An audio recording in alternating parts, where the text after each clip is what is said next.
Hai semua, gimana kabar kalian hari ini? Aku yakin kalian semua dalam keadaan sehat walafiat dan dalam keadaan finansial yang jauh lebih baik. Kembali lagi di channel aku, Nah Official. Di sini aku bakal banyak ngebahas tentang tips-tips keuangan, juga tentang self development. Semoga teman-teman enjoy dengan channel aku ya. Dan di video kali ini aku mau ngebahas tentang keuangan. Nah, di sini bakal aku bahas gimana sih cara kita menyiasati ketika harga-harga lagi pada naik nih, ya kan? Karena sekarang semuanya serba naik. So, teman-teman tonton video aku sampai habis ya.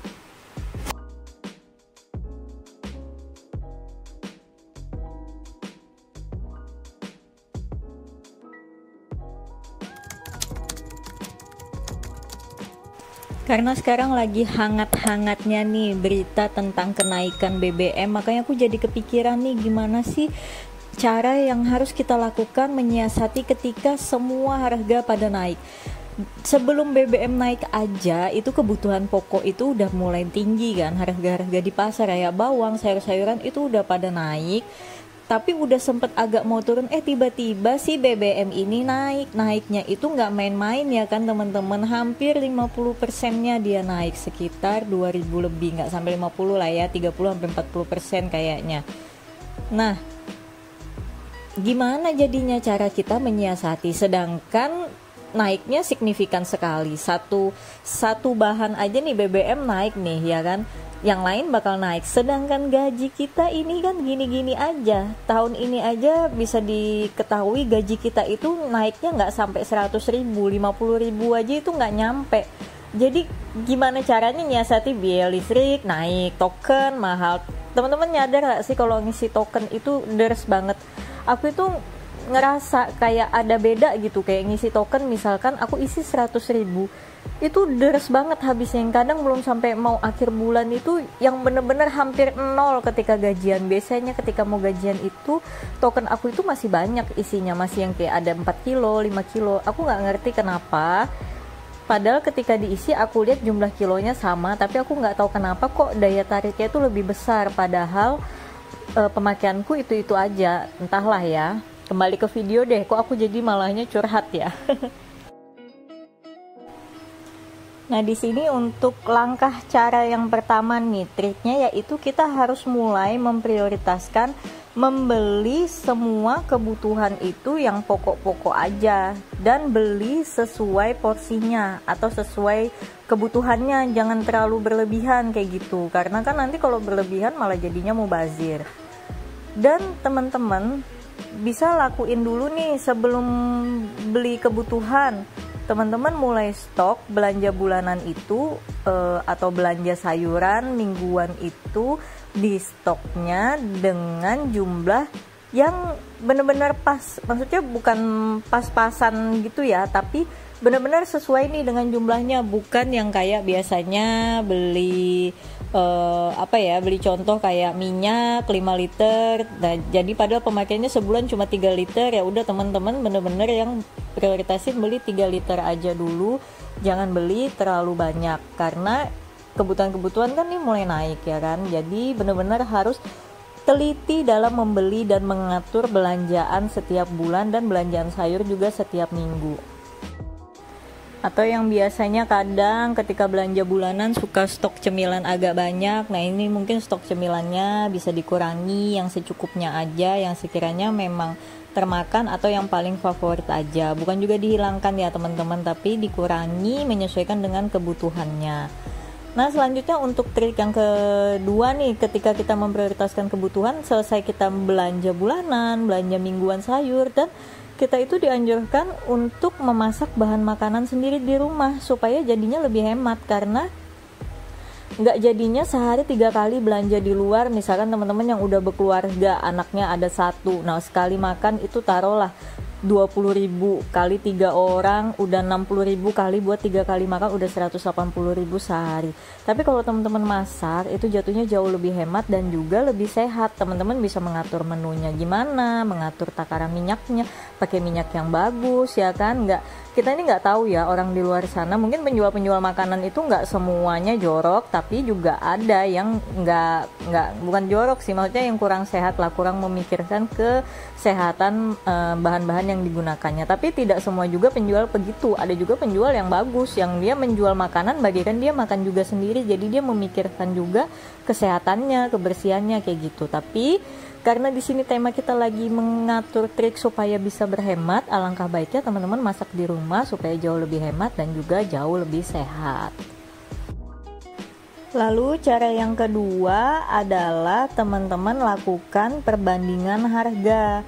Jadi ketika kita mau melakukan belanja bulanan atau belanja sayur, kita harus bandingkan dulu nih, coba-coba dulu cek di toko satu dengan toko lainnya, kita bandingin toko yang mana yang termurah. Aku pun melakukan hal seperti itu teman-teman buat belanja bulanan. Jadi ketika di Balikpapan ini aku kan rutin nih semenjak ngekos belanja bulanan, jadi aku mulai ngebandingin nih, oh toko yang ini ternyata lebih mahal, selisih 1.000-2.000 itu sangat berarti bagi aku. Makanya aku suka ngelakuin perbandingan harga supaya aku bisa dapat harga yang jauh lebih hemat, karena itu rutinitas yang kita lakuin setiap bulan kan. Jadi kita kalau bisa jauh lebih hemat itu malah lebih menguntungkan jadinya. Lalu yang kedua, selain melakukan perbandingan harga, mungkin kalau teman-teman lagi belanja sayur yang biasanya doyan belanja di mall atau di pasar yang nggak becek, nah itu kan biasanya harganya lebih mahal. Mending teman-teman beralih belanja di pasar tradisional yang biasanya pagi-pagi gitu, dan pasarnya biasanya identiknya dengan becek ya, tapi nggak tahu ya kalau di kota teman-teman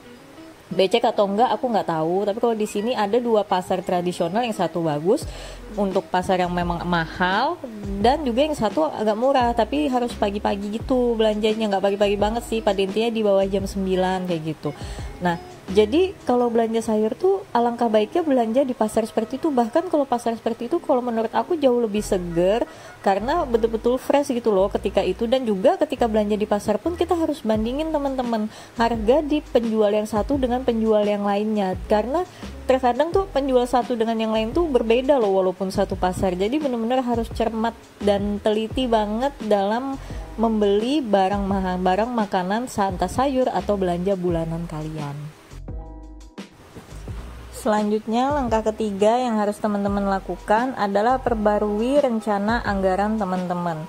Jadi teman-teman harus mulai buat daftar pengeluaran itu menyesuaikan dengan harga yang terbaru. Jangan pakai harga yang lama lagi, karena kan harganya udah pada naik, supaya anggarannya bisa menyesuaikan dan kebutuhan-kebutuhan yang teman-teman beli juga menyesuaikan. Jadi uangnya bisa sesuai dengan kondisi kenyataannya kayak gitu. Jangan pakai harga lama, nanti merasa uangnya cukup-cukup aja, padahal ketika dijalani uangnya nggak cukup, akhirnya nanti boncos lah belum sampai akhir bulan. Dan yang kedua adalah teman-teman ketika membuat anggaran itu tetap seperti yang pertama itu adalah prioritaskan membuat anggaran tentang kebutuhan dulu teman-teman. Kesampingkan dulu keinginan-keinginan yang masih bisa ditunda, bahkan dihilangkan dulu yang gak terlalu penting. Karena memang ketika semua naik itu kita harus berpikir memprioritaskan kebutuhan-kebutuhan utama kita. Jadi kayak beli pakaian, beli sepatu, beli tas, kalau memang semuanya masih baik-baik aja, hanya cuma sekedar bosen atau pengen ganti yang baru ngikutin model, mending ditunda dulu ya teman-teman. Jangan dulu sekarang, nanti ada waktunya bisa kok beli kayak gitu ya kan.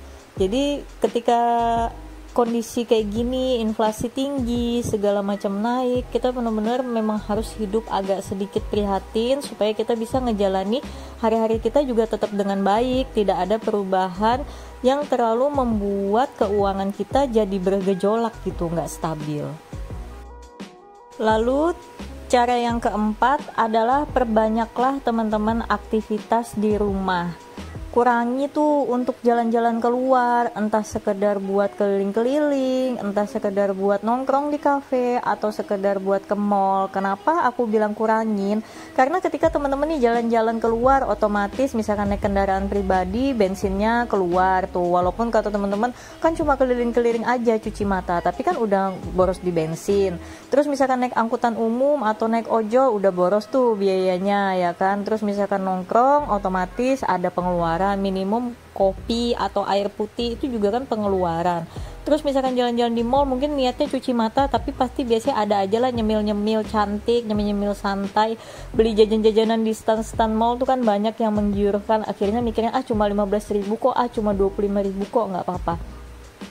Nah itu sebenarnya pengeluaran-pengeluaran yang bisa teman-teman hindari, pengeluaran-pengeluaran receh yang akan bertumpuk ketika teman-teman lakuin terus. Maka itu hal-hal seperti itu bisa teman-teman hindari dengan cara teman-teman perbanyak lakukan aktivitas di rumah. Nah ketika melakukan aktivitas di rumah, mulailah teman-teman itu menggeluti hobinya. Hobinya apa nih yang sering teman-teman, yang senang teman-teman lakuin, yang buat ngabisin waktu itu nggak bikin boring kayak gitu. Nah mana tahu berawal dari hobi teman-teman malah bisa menghasilkan uang. Aku bicara seperti ini karena aku pun mengalami itu. Aku ketika ngekos aku mulai pelihara kucing lagi, fokus ngurus kucing karena aku tuh sangat banget hobi, suka banget sama kucing. Akhirnya berawal dari kucing, akhirnya aku punya penghasilan tambahan kayak gitu. Jadi punya penghasilan dengan hobiku. Jadi aku tuh ngejalaninnya sangat enjoy kayak gitu. Walaupun aku kadang ngerasa capek pulang kerja lanjut ngurusin kucing lagi, tapi enjoy banget ngejalaninnya karena itu adalah bagian dari hobi. Jadi teman-teman mulailah berpikir untuk cari cuan dari hobi ya, supaya ngejalaninnya dengan hati. Ketika kita ngejalanin dengan sepenuh hati, energi yang kita keluarkan itu positif, malah hasilnya jadi berkah, bahkan bisa nominalnya yang jauh lebih besar daripada yang kita bayangkan.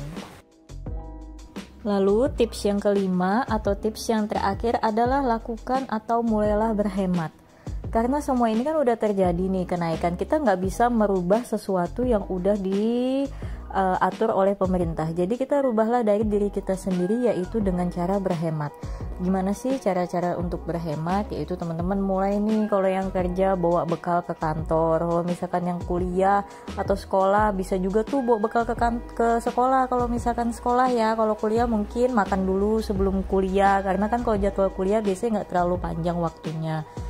Terus yang kedua, mungkin teman-teman bisa kurangi menggunakan gadget untuk browsing-browsing yang cuma sekedar buat scroll-scroll gitu, dikurangin kalau memang pakai kuota. Tapi kalau memang pakai wifi ya nggak masalah, karena kan kalau kuotanya dihemat jadi nggak cepet habis ya teman-teman. Jadi bisa lebih hemat untuk pengeluaran kuota. Tapi kalau memang browsingnya itu untuk kerja, kayak teman-teman mungkin konten kreator, itu bisa nggak masalah, yang penting kan ada hasilnya nih. Tapi kalau cuma sekedar buat ngilangin bete, mungkin scrollingnya itu dikurangi.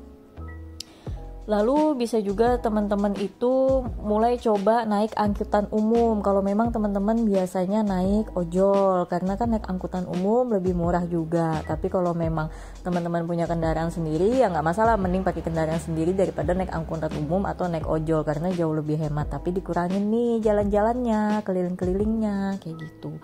Dan yang terakhir, teman-teman mulai nih hemat pemakaian listrik atau air. Nah misalkan nih yang lampunya sering selalu standby dari siang sampai malam karena kosannya kurang terang, mungkin siangnya dimatiin aja santai-santai, karena kan kalau siang masih ada cahaya matahari yang masuk. Kipas yang biasanya nonstop dipakai atau nggak dipakai, TV ditonton atau nggak ditonton, itu biasanya nonstop. Nah mulai dikurangi, jadi mengurangi listrik yang memang bisa dikurangi pemakaiannya. Kayak gitu juga air yang biasanya ngejalanin air deres sampai tumpah-tumpah, nah mulai diperhatiin supaya pembayarannya jauh lebih murah. Nah teman-teman, ini tadi 5 tips supaya kita bisa menyiasati ketika harga-harga pada naik. Semoga bisa membantu teman-teman di luar yang mungkin bingung nih gimana cara ngatasinnya karena gaji gitu-gitu aja tapi semua kebutuhan naik. Tenang aja, semua ngerasain itu termasuk aku. Jadi di sini aku mau sharing tips ala aku yang mungkin bisa ngebantu teman-teman buat mengatasi kesulitan dalam menghadapi kenaikan harga pokok ini. Dan semoga video ini bermanfaat buat kalian semua. Semoga teman-teman gak bosan dengan video aku, dan sampai ketemu di video lainnya. Bye bye.